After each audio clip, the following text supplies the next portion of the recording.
उपेंद्र कुशवाहा के बेटे दीपक प्रकाश का होगा मंत्री पद से इस्तीफा। इस पर जरा समझ लेना बहुत जरूरी है। अब जिस तरह से एमएलसी के 10 सीटों पर चुनाव हो रहे हैं, इन 10 सीटों में एक सीट चली जाती है विपक्ष को। एक एमएलसी के लिए 25 विधायकों के वोट चाहिए, आरजेडी के पास 25 है, लेकिन विपक्ष के पास 41 है। कितना? 41, यानी कि विपक्ष का एक एमएलसी चुना जाना है 100%, इसमें कोई शक नहीं है। अब ऐसे में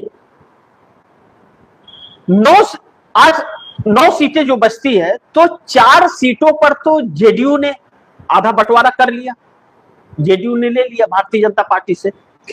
पहले बिहार गठबंधन के अंदर पहले सीटों का जो बंटवारा होता है, चाहे विधानसभा हो, चाहे लोकसभा हो, चाहे एमएलसी के हो, विधान परिषद का, वह भाजपा और जेडीयू में होता है। 50-50 हो या 60-40 हो, जो भी हो, पहले इनमें हो जाता है। उसके बाद भाजपा के जो हिस्सा में आता है, उसमें से भाजपा को उपेंद्र कुशवाहा को, जीतन राम मांझी को और चिराग पासवान को देना पड़ता है। उन लोगों का ऐसा गठबंधन है।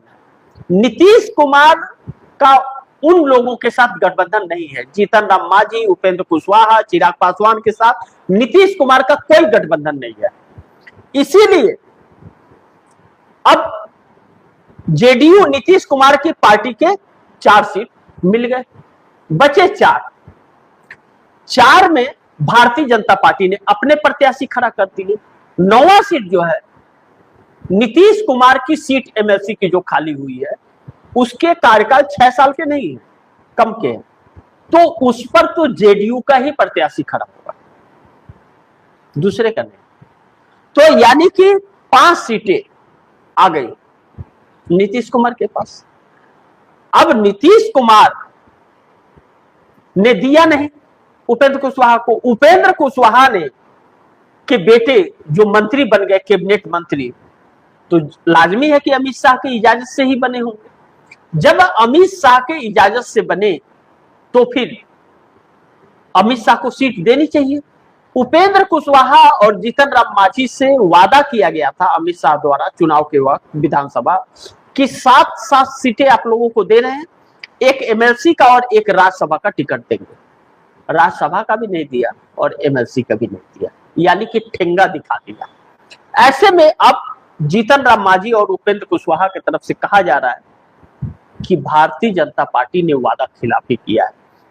अब वादा खिलाफी किया है, तो अब दीपक प्रकाश जो उपेंद्र कुशवाहा के बेटे हैं, उनके सामने इस्तीफा के अलावा कुछ भी और रास्ते नहीं है।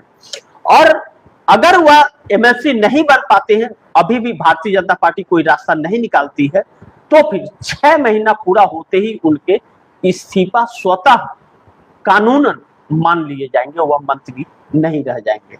ऐसे में उनके बेटे के भविष्य दांव पर लग सकता है और उपेंद्र कुशवाहा बागी हो सकते हैं।